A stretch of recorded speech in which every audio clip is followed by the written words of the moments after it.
Hey, good Sunday morning, guys. It's for entertainment purposes only. Uh, Guys, I appreciate your advice. I've got people calling me who's got my phone number. I've got people direct messaging me concerned about my health and telling me I need to take a break. And 1,000% I agree. I just was on the phone with one caller and I said, here's the problem. I'm probably going to take a ride to Prim today and maybe show y'all some stuff. It's cloudy. It's not a pretty day, but trying to get away. And I'm going to go back to nature videos. But like I told him, here's the problem. I could go away up there at my Prim lease off in the middle of nowhere and you never see me again. This eat me up because of all the untruths. And I thought it was supposed to be corrected by the end of this year. And now, we're in crazy stuff like maybe the rest of our life. I know we got to cut out the noise, but it bothers me. I told him if somebody sent me a briefcase full of $1 million right now, it'd solve all my problems, but it still bothers me because many of you guys will still be hurting.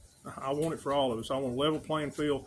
We can get a reset, and so what if we make $20,000 a year like in the 50s? So as long as we make some living for a family and be at peace, that's all I care about. And I truly mean that. Don't get me wrong, I'd take the $1 million, but I'd go out and help people. But yes, to take off, yes, I need to. I'm going to lay off. I'm going to do more nature videos, or maybe not do nothing at all, do some reposting. I still want to stay in touch. Like I was telling him, it's not physical. Believe me, ever since my head injuries, and y'all guys have been writing me about my shaking. Yes, my shaking is from the head injuries and tartar dyskinesia because they tried me on some medication, the psychiatrist, and it caused the shaking. So that's why I shake. But I'm still very physically healthy. But my mental health is affecting my physical health. The only problem I've ever had my whole life, I could not get over, and the cayenne pepper is helping, but I cannot find a natural way to completely reduce my high blood pressure problems.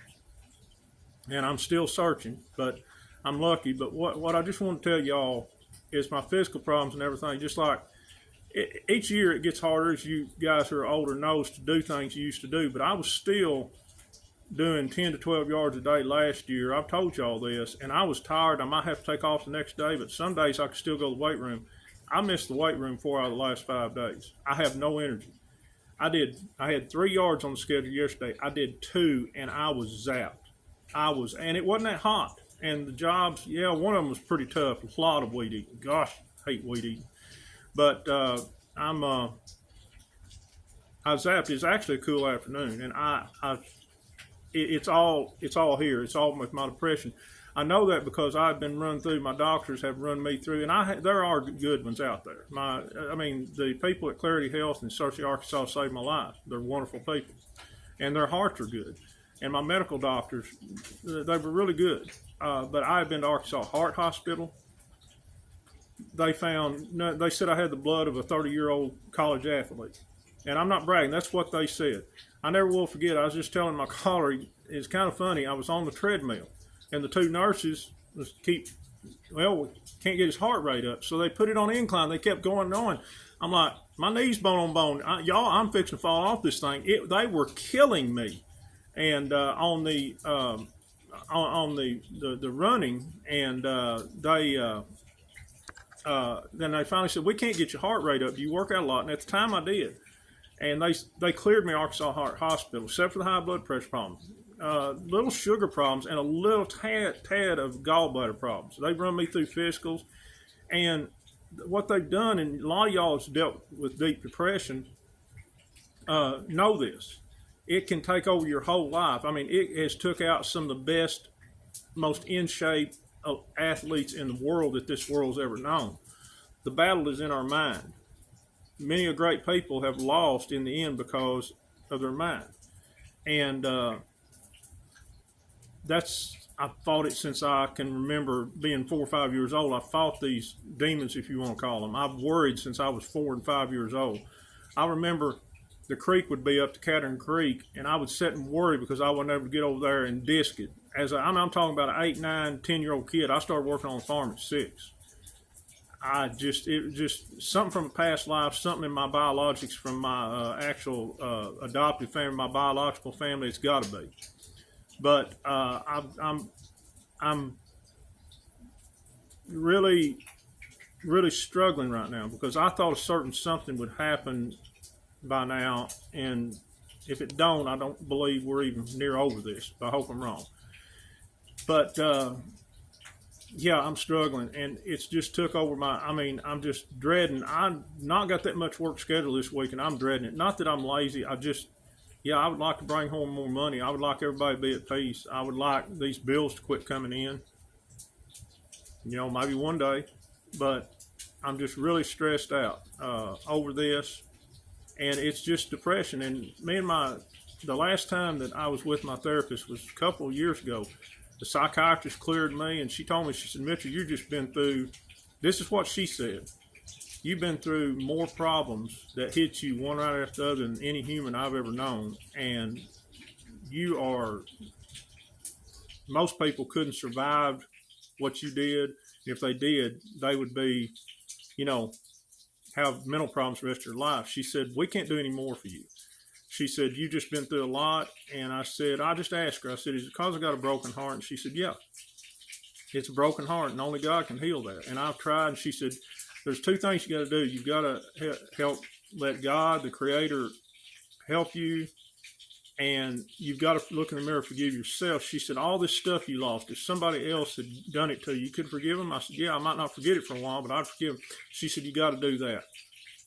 And one of my followers visited me this last weekend, and she said, if we was driving in my world famous 1990 Chevrolet Silverado, and she said, what if you just kept looking in the rear view mirror? We'd run off in that curve. And I said, yeah, correct. And she was right. But I can't keep from looking in that rear view mirror because I had a lot. And I thought it'd be restored for all of us by now. And I was silly to think that, because when it's too good to be true, it usually is. And yeah, we're all looking in the rear view mirror, and we don't need to, but I've tried, I've said several times, I forgive you, but I've never meant it. I keep trying every day to look myself in the mirror and forgive myself and stop looking in the rear view mirror.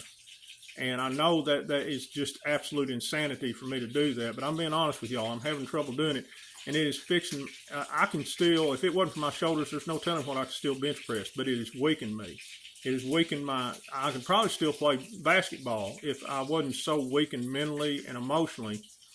And it's just a broken heart. It has destroyed me. What's went on, to see what's happened to the people of the world over the last few years, especially, and throughout all my life, because I knew it didn't have to be that way. And I've looked in, I can read people's eyes, and I've looked in people's eyes and seen that there was abuse problems in their home, but I couldn't do nothing about it, didn't know them. Like, and they're going to think I'm nuts, or see that they was going to do something to themselves. I had nothing I could say to them. So again, I've made a video too long, guys. I didn't mean it to last that long, but I just want to appreciate y'all's concern. And yes, I agree with everything y'all have said. But doing a lot of times in cases like this, it's a lot easier said than done. A lot of y'all are dealing with the same thing. But yeah, I need to do that. I need to back off. I need to forgive myself. I need to stop looking in the rearview mirror and move on. But I can't imagine living in this matrix with the people who won't wake if this keeps on going. And y'all be the same way. I've had many of y'all tell me you can't go past 2024. And there's going to be a lot of, if the white so-called good guys and the generals run this, and I need to stop even using Mr. Trump's name, because I don't think he has near as much control with this we do. But the people who are running this, they need to start ramping things up. And if this don't end, there's going to be a lot of terrible things, I believe, happen to the white people over the next year or two. And but we're not running the show. We can only control what we control. And right now, I'm in the battle of the mind, and I'm behind about 99 to nothing right now. I've really took a step back, but I thank you guys for concern. Let's all be together, and let's all try to manifest and try to believe for all of us, not just the white people. This will be over with, and we will start setting a path to true freedom starting in January of 2025. Thanks, guys.